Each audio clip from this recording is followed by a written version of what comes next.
All right, looks like someone was glued to the NBA last night. 5 games worth of stats and articles. You're definitely a diehard fan.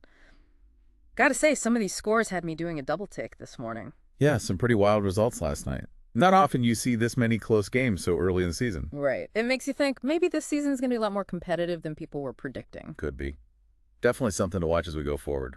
Okay, so let's jump right in, shall we? First up, Rockets absolutely crushed the Trailblazers, Right. 125 to 103. Wow. Yeah. Didn't see that coming. A lot of buzz around the Rockets' young core, and, well, last night was definitely a statement. Jalen Green with 28 points, but it's the way he's playing, you know. So much creativity, energy out there. Yeah, totally. And Şengün, another double-double. Oh, yeah. He's quietly becoming a force. 20 points, 14 rebounds. That chemistry between him and Green, something special. I mean, Portland just couldn't keep up. The Rockets' ball movement was incredible. And that's the thing. It wasn't just a fluke. Outplayed Portland in pretty much every aspect of the game. Remember, a lot of analysts had written off the Rockets this season. But if they keep this up, this kind of offensive efficiency, they're right in the mix out west. All right, next up, Cavs and the Timberwolves. Talk about a nail-biter. Oh, for sure. 124, 117 Cavs. Down to the wire. Donovan Mitchell, clutch as always, 35 points. Yeah. But Darius Garland, too. 18 points, 11 assists. That Cavs' depth is what makes them so dangerous. Even with Anthony Edwards having a monster game, 30 points for him. Right. Timberwolves put up a fight, but the Cavs stayed focused and found a way to win. Makes you wonder, are they legitimate contenders in the East this year? That's a good question. And Anthony Edwards, I mean, he's putting up numbers, but is he really superstar material? Well, his growth has been pretty remarkable. Last night he showed he can be a real game changer. He's not just a scorer anymore, making smarter decisions, impacting the game in different ways. Superstar label, yeah, I think it's within reach for him. All right, next up, Warriors and Wizards. Now, Steph Curry. I mean, it was like watching vintage Steph out there. Oh, yeah. 36 points, 6 threes. Couldn't miss. Warriors dynasty, always fascinating, right? Yeah. Ups and downs. But Curry back in this kind of form, it makes you wonder if they're gearing up for another championship run. Plus, Chris Paul, he seems to be finding his place in their system. 10 points, 12 assists. Yeah, you mentioned Chris Paul.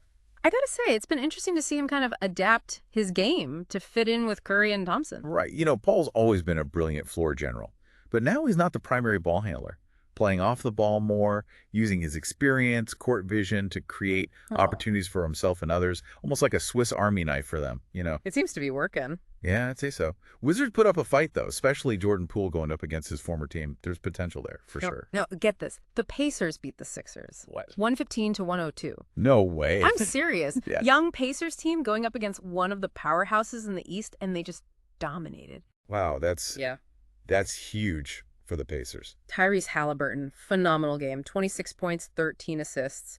And Miles Turner, defensive wall, 15 rebounds, 4 blocks. Right. Huge confidence booster for a team like that. And, it throws another wrench into those predictions about who's going to be at the top of the East. Oh, for sure. And Buddy Hield, can we talk about those clutch three-pointers? Yeah. Amazing. But what happened to the Sixers? Embiid still put up 32 points, 10 rebounds. Right.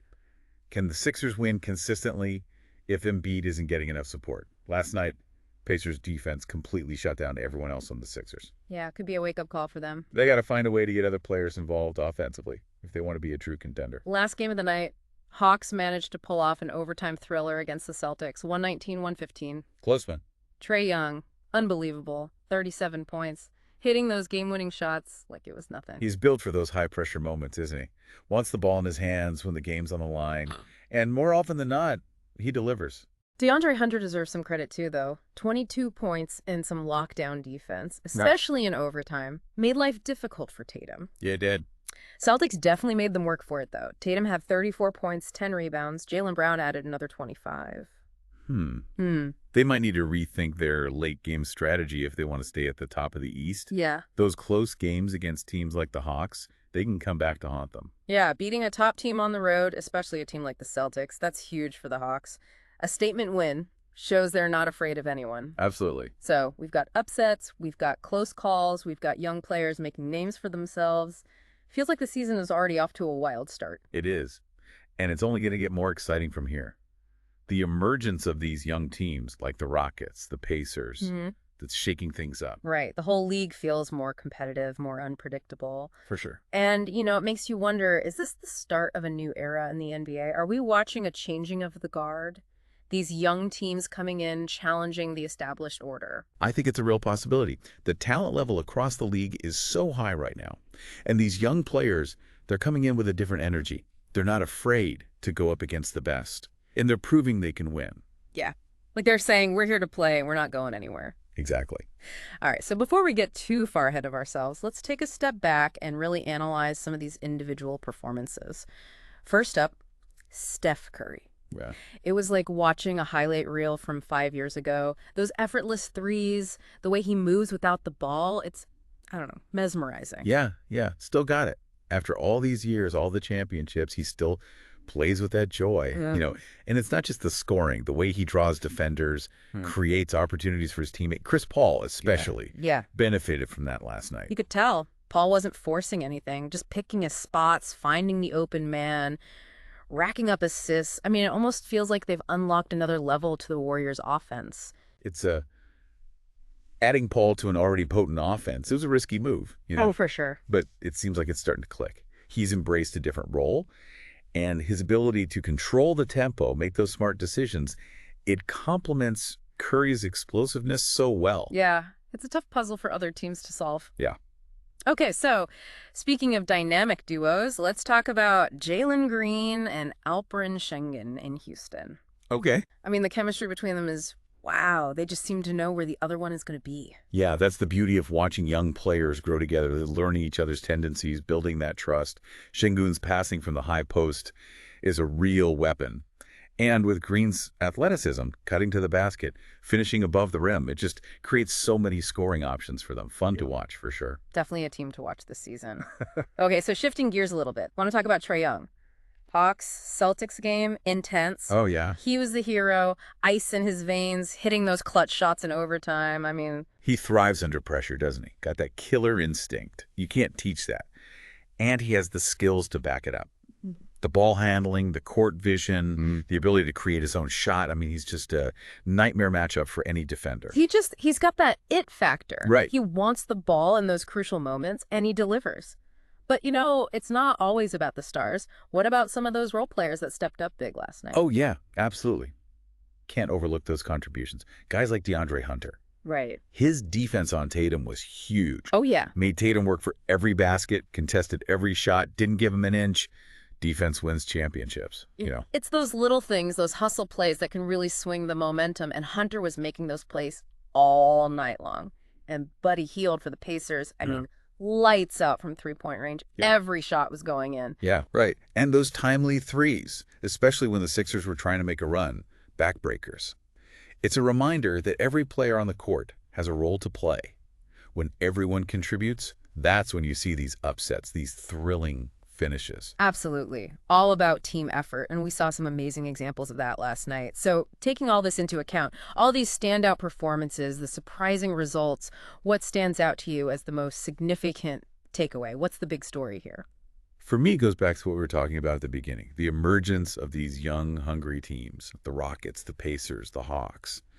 They're changing the dynamics of the league. They're not just happy to be there. They're competing, they're winning, and they're not intimidated by the big names. It feels like we're watching the start of a new era. Exactly. Like a shift in the balance of power. Exactly.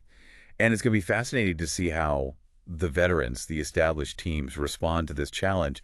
It's going to push everyone to elevate their game. So you're saying we should buckle up because this is just the beginning? Oh, absolutely. This is just a taste of what's to come. This season's shaping up to be a wild ride, and I have a feeling we're going to see a lot more surprises along the way. I'm with you on that. Okay, so before we wrap up, I gotta ask, out of all these surprises, which one do you think will have the most impact going forward? That's a tough one. So many possibilities. But if I had to choose, I'd say keep a close eye on the Rockets. Okay. Jalen Green and Alperen Şengün, they're the real deal. If they continue to develop at this pace, they could be a serious problem for the rest of the West. That's a bold prediction, but I wouldn't count them out. They definitely have that spark, that energy. Makes you believe anything is possible. And that's what makes this season so exciting. The potential for greatness is there for so many teams. It's all about who seizes the moment, who rises to the challenge. Well said. So, to sum it all up for our listener, what's the one thing they should take away from all of this? Here's the question I'd pose. Which of these early surprises will have lasting impact? And which will fade as the season unfolds? We've seen flashes of brilliance, unexpected wins, and a shifting landscape. Pay attention to those trends, those breakout performances. They might just hold the key to understanding where the league is headed. That's a great point. It's easy to get caught up in the excitement of the moment, but the real test is whether these teams can sustain this level of play, whether these young players can continue to improve and make a real impact. Exactly. And that's what makes it so compelling to watch. It's a journey, a process of discovery, and we're all along for the ride. So I'm thinking about all these game results, and, I think there's a bigger story here than just, who won and who lost. We talked about the big performances, the upsets. What do you think? You see something else going on? Yeah, I think you're right. Last night's games, it's like a preview of something bigger. Think about it. All those close games, not a single blowout. Yeah, it was crazy. Pretty rare, right? Every team battling it out down to the wire. Yeah. I think it points to a level of parity. Haven't really seen this in recent years. The whole league gets more competitive, more unpredictable. Yeah, no more like, those super teams that just dominate everyone. Right. So are we in for a season full of, upsets, nail biters? I think it's a real possibility. I mean, the talent pool is deeper than ever, right? You got all these young guys hungry to prove themselves, and then the veterans, they're adapting their game, trying to stay on top. It's going to be an interesting playoff race. Oh, yeah, for sure. Every game is going to matter. Every possession. Can't take your eyes off the screen. But, historically speaking, haven't we seen those, top teams eventually pull away as the season goes on? Yeah, it's true, yeah. Usually the cream rises to the top, right? Yeah. But this time it feels different, It's the depth of talent. It's not just one or two teams with young stars. It's a whole wave of them across the league. And they're not just talented, they're playing with a fearlessness. It's contagious, Okay, so if this is really a turning point for the NBA, what does it mean for the future? What should we be looking for? Pay attention to those narratives we've been talking about. Watch how these young teams develop. Can they keep this up? Can these star players keep improving? And how do the veterans respond? Do they rise to the challenge, or do we see some dynasties start to crumble? So it's not just about enjoying the games, it's about watching for the bigger picture. Yeah, exactly. This is a moment of transition. It's exciting, it's unpredictable, it's unfolding right before our eyes. This has been great. Really got me thinking about the rest of the season. Glad to hear it. Always fun talking hoops with you. And to everyone out there listening, thanks for joining us for this deep dive into the NBA. We'll be back soon with another episode exploring all sorts of fascinating topics and trends. Until then, keep that curiosity burning bright.